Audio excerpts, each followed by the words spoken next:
"Happy birthday, Dad," my daughter said, her voice bright and cheerful as she balanced my worn suitcase in one hand and forced a smile that didn't quite reach her eyes. Her husband stood beside her, his grin too perfect, the kind that always made me suspicious, even now. He nodded at me politely, his eyes glinting with some unreadable emotion, pleasure, satisfaction, or perhaps calculation. I couldn't tell which. I forced a smile back at them, the edges tight and brittle, like the paper of a birthday card long forgotten in a drawer. "Thank you, both," I murmured, my voice hoarse from years of things unsaid. My legs ached, my back protested, and my heart felt heavier than any suitcase I could carry. The driveway of the retirement home stretched before me like a bridge into an unfamiliar world. The autumn leaves danced in the wind, swirling and whispering around my shoes, reminding me of all the years I had spent raising my family, building a life, and believing in loyalty that now seemed like a lie. As we approached the entrance, I felt my daughter's hand brush mine. "Don't worry, Dad," she said softly, though I noticed a flicker of impatience in her gaze. "You'll like it here. They take such good care of everyone." I wanted to believe her. I wanted to feel the warmth in her words. But there was something hollow behind them, a rehearsed cheerfulness that didn't match the countless nights I had lain awake, wondering if I had ever truly mattered to her. Her husband clapped me gently on the shoulder. "It's a big change," he said, "but a good one, you'll see. We'll come visit all the time." I nodded, the weight of their promises pressing down harder than the suitcase in my hand. I remembered the dinners I had prepared for them, the birthdays I had celebrated, the sacrifices I had made, all of it now reduced to polite words and an empty suitcase. When we reached the reception, I handed over my personal belongings, each item feeling like a piece of my past slipping through my fingers. I paused at the doorway, taking one last look back at the world I had known, my home, my life, the family that should have been my refuge. And I saw, clearly for the first time, that it had never been entirely mine. The receptionist smiled warmly and led me inside. "Welcome, Mr. Carlton. We're so glad to have you." I nodded, but my thoughts were elsewhere. In that brief moment of polite greetings and well-meaning smiles, I remembered the years I had spent trusting people who now seemed strangers. The sting of betrayal burned quietly beneath my ribs, a slow, simmering fire that I didn't dare extinguish just yet. Then came the daughter's farewell, a quick hug, a whispered, "I love you, Dad," that felt more like a contract than a confession. And as the elevator doors closed behind her, I felt a clarity I hadn't known in decades. I was alone, but not powerless. The retirement home, with its clean corridors, polite staff, and cheerful residents, was a gilded cage. And I was ready to see who had built it, and why. Walking toward the director's office, my hand rested on the polished brass railing. Each step echoed in the empty hallway, a steady rhythm that reminded me I was still here, I was still aware, I was still capable, and the man who once raised a family with his own two hands, who had loved fiercely, sacrificed endlessly, was not done yet. When I reached the office door and pushed it open, the director rose to greet me, and for a moment there was nothing but the polite choreography of introductions. Then, as he shook my hand and his eyes lingered just a second too long, I realized he wasn't just impressed by my presence. He was impressed by the storm that lay beneath it. A storm I had kept hidden for years. The director's office was quiet, too quiet, the kind of quiet that made every whisper of memory feel deafening. He smiled at me, warm, polite, professional, but there was a flicker in his eyes, a trace of calculation that made the hairs on my neck stand on end. "Mr. Carlton," he said, gesturing to a chair, "we're very pleased to welcome you. Your record, your accomplishments, they're impressive. You're an inspiration to our residents." I sat down, nodding politely, but my mind wasn't on compliments. My eyes scanned the office, taking in certificates on the wall, neat piles of files, and a computer screen dimly glowing. It felt too staged, too perfect. Something in the air smelled faintly of opportunity for someone, but not for me. "And your daughter," the director continued, leaning back in his chair. "She speaks so highly of you, always so thoughtful." I smiled, but it was a hollow smile, and he noticed. Perhaps he thought it was the typical elderly man's melancholy, but I felt a sudden chill, a memory, a quiet evening years ago, surfaced unbidden. I remembered leaving late at work, missing birthdays, rushing home with tired hands, only to find that my family had made decisions without me, moved things behind my back. "Small things then, big things now. Tell me," I said softly, my voice calm but firm, "how did this place come to know so much about me?" The director's eyes flickered, a tiny shadow crossing his composed demeanor. "We conduct thorough background research, Mr. Carlton. We like to ensure our residents feel comfortable, that their families are aware of all the options." His smile tightened. "Your family was very cooperative." That single word, cooperative, landed like a hammer. I felt the air leave my lungs. My daughter, my own daughter. She had spoken to them. She had told them everything. Perhaps even exaggerated the need, the urgency, the wealth I still had. The careful life I had built, the trust I had placed in her, was now being used to usher me into a gilded cage. The realization hit me in slow, crushing waves. My life had been manipulated, my choices erased. They had waited for this moment, a perfect opportunity, and I had walked right into it, carrying my suitcase, smiling politely, wishing them well. I recalled the conversations with her husband, the insincere reassurances, the polished charm. He had been there, lurking in the background, waiting for this exact moment. His hand on my shoulder earlier had been neither comfort nor affection. It had been ownership. A vision of their smiles, the forced cheerfulness, and the subtle impatience behind each gesture made my stomach turn. Every sacrifice I had made, the years spent building a business, the nights I stayed awake worrying, the money I had poured into their dreams had been twisted into leverage against me. I clenched my fists under the desk, nails biting into my palms. Anger surged, but beneath it was a deeper, more bitter emotion, heartbreak. Not just for the betrayal, but for the realization that my daughter, the girl I had held as an infant, the child I had loved unconditionally, was capable of this. That she had allowed herself to be manipulated, or perhaps had planned it herself, to betray her own father. The director, sensing the tension, shifted slightly. "Mr. Carlton, please, there's nothing to worry about. You're in good hands here." But I was no longer the man who could be reassured. The man sitting in this chair, the man they thought fragile, compliant, even grateful, was very much alive. And beneath the polite nods and soft-spoken words, a plan began to take shape. I left the office with a smile that no one would understand. On the surface, I was calm, respectful, grateful. Inside, though, the storm had begun to gather, silent and unrelenting. I walked the corridors of the retirement home, observing, remembering, measuring. I noticed the subtle dynamics among the staff, the way people deferred to authority, the small cracks in the polished surface of the institution. Everything was a piece of the puzzle now, every glance, every gesture, every word a tool I could use. And then it hit me, the true extent of the betrayal. My family hadn't just abandoned me, they had orchestrated it. They had engineered the isolation, the dependency, the illusion of care, while lining their own pockets, securing my assets, and erasing my influence.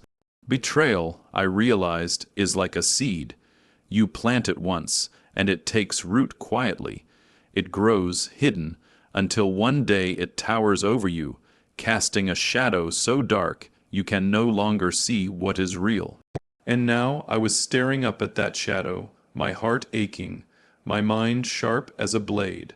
But shadows can be cut down, and I had hands steady enough to do it. The first morning in my new room, I woke to the soft hum of the retirement home, a muted symphony of shuffling footsteps, clinking cups, and the distant laughter of those who had no idea what was to.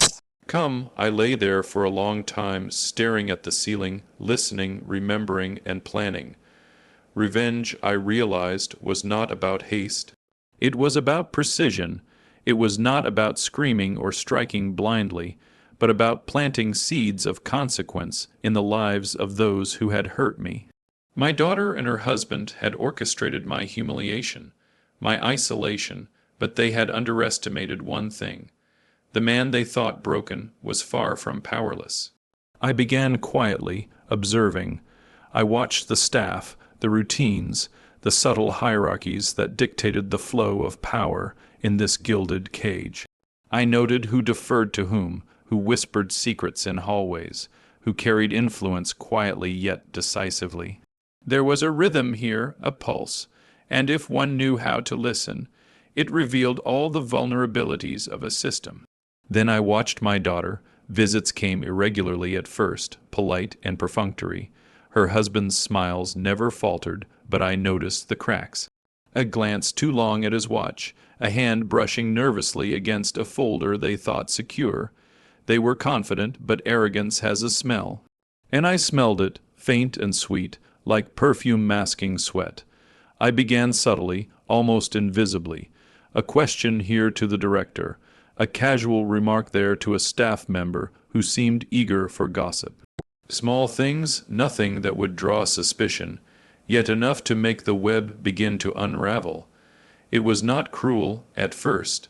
It was art, a well-placed seed of doubt here, a misplaced file there, a whispered suggestion that maybe their plans were not as secure as they thought.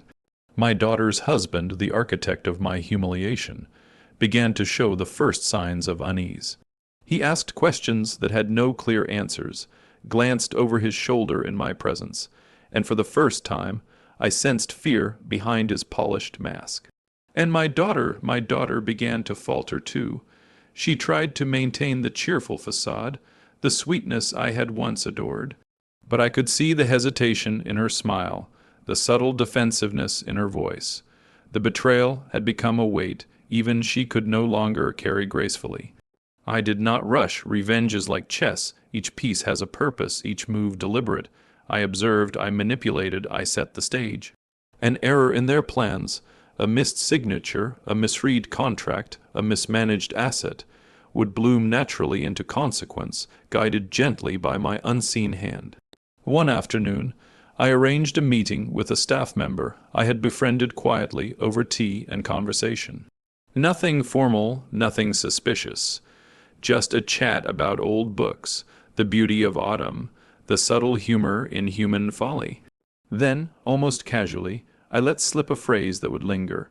Funny how sometimes the people closest to you have the sharpest knives. The staff member nodded, a faint shiver running through them, and later, a carefully misplaced memo appeared on my daughter's husband's desk. He would find it, of course, and misinterpret it. And from that misinterpretation, the cracks would grow. The beauty of quiet revenge is that it does not demand confrontation. It does not scream. It waits, patient and elegant, like a shadow that grows longer as the sun dips below the horizon. I watched them flounder, subtly undermined by circumstances I had set in motion. They blamed themselves, each misstep breeding paranoia, each error exposing their arrogance. And yet, for all the satisfaction, there was a bitter sweetness. Revenge is never purely joyous. Every misstep they took reminded me of the love I had lost, the trust that had been shattered. I remembered tucking my daughter into bed as a child, brushing the hair from her forehead, whispering promises I had kept faithfully, and seeing those memories tainted by betrayal now. But power, I reminded myself, is a quiet joy, watching them stumble, feeling the scales tip ever so slightly back into balance. It was not happiness, exactly.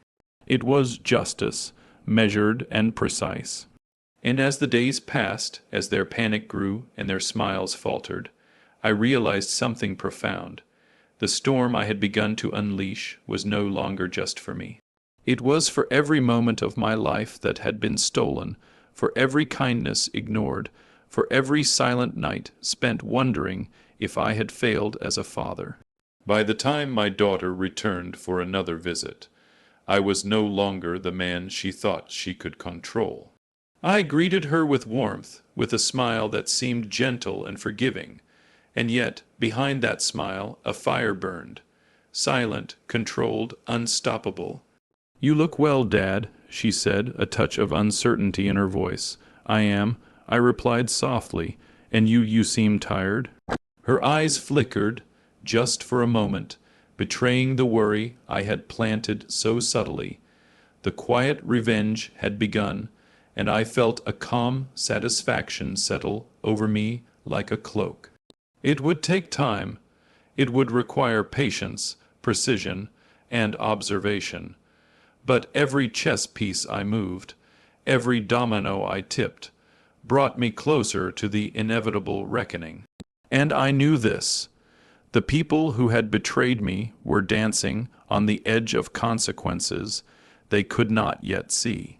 And when the fall came, it would be perfect, silent, and utterly inescapable. For now, though, I rested in the shadows, smiling politely, waiting for the storm I had sown to bloom.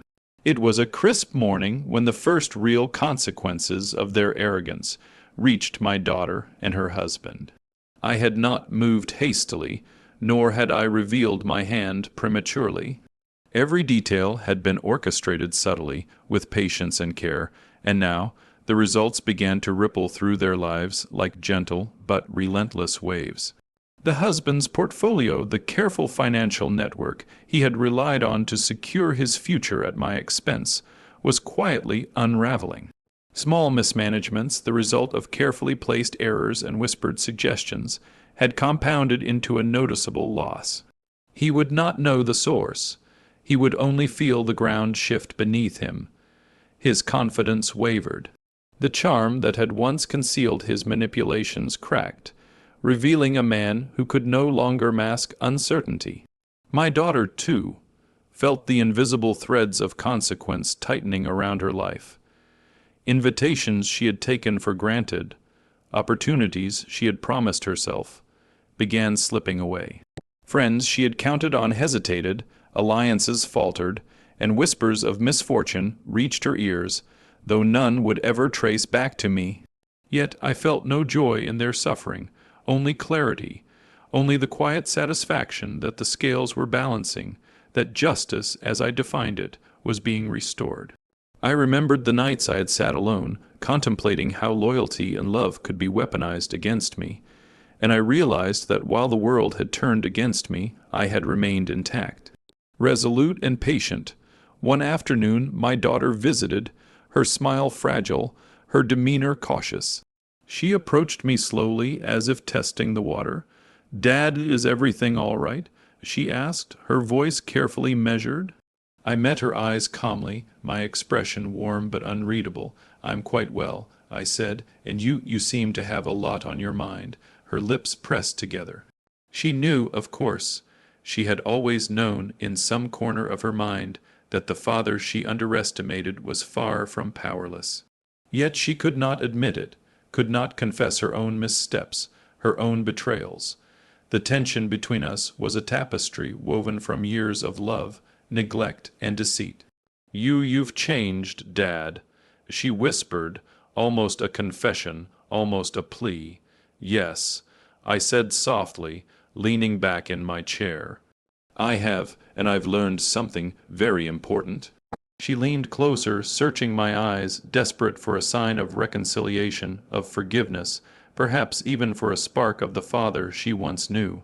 But all I gave her was honesty, quiet and unflinching, that love. I said that I gave without question, without hesitation. It remains. But trust, once broken, cannot simply be returned. It must be earned or it must be lost. Her husband appeared behind her, his eyes darting nervously, sensing the shift but unable to grasp its source. Their smiles no longer hid the truth. They had underestimated me, the man they thought frail, compliant, and defeated. I had not ruined them violently, I had not shouted or struck, but the consequences of their choices had taken root. Their empire of manipulation was quietly crumbling, like sand slipping through fingers. And as they looked at me, really looked, they understood for the first time that the father they had dismissed, betrayed, and manipulated was still a force, patient and inexorable. Yet, even in triumph, a bittersweet ache remained. My daughter's eyes reflected not only fear and recognition, but also the absence of what could have been a bond that was lost forever. I remembered her childhood, the laughter, the warmth, the dreams we shared. Revenge could restore dignity, but it could not restore innocence, love, or trust. Those were gone, fragile shards scattered beyond retrieval. I watched them leave that day, their pride quietly broken, their carefully constructed lives wobbling under the weight of unseen truths. And I felt the calm satisfaction of justice, tempered by the sorrow of what had been lost along the way. Alone in my room, I gazed out the window at the autumn leaves, swirling and dancing like memories of better days. I thought of my life, the sacrifices, the love, the betrayals, and I realized that while revenge had given me control, it had also demanded a price. I was victorious but alone. A soft knock at the door startled me. One of the staff entered, carrying tea. "You seem well today," she said kindly, "happier than I've seen you in a while." I smiled faintly, accepting the cup. "Perhaps," I said, "or perhaps I've simply learned that patience is more powerful than anger, and silence is often louder than any cry." And as I sipped the tea, the last remnants of the storm settling in the lives of those who had betrayed me, I felt a quiet sense of closure. I had reclaimed my dignity, my voice, and my agency. I had outmaneuvered those who had underestimated me. But the victory was not a celebration. It was a truth. Love and betrayal, justice and sorrow, triumph and loss, they are inseparable. And in that delicate balance, I found my peace.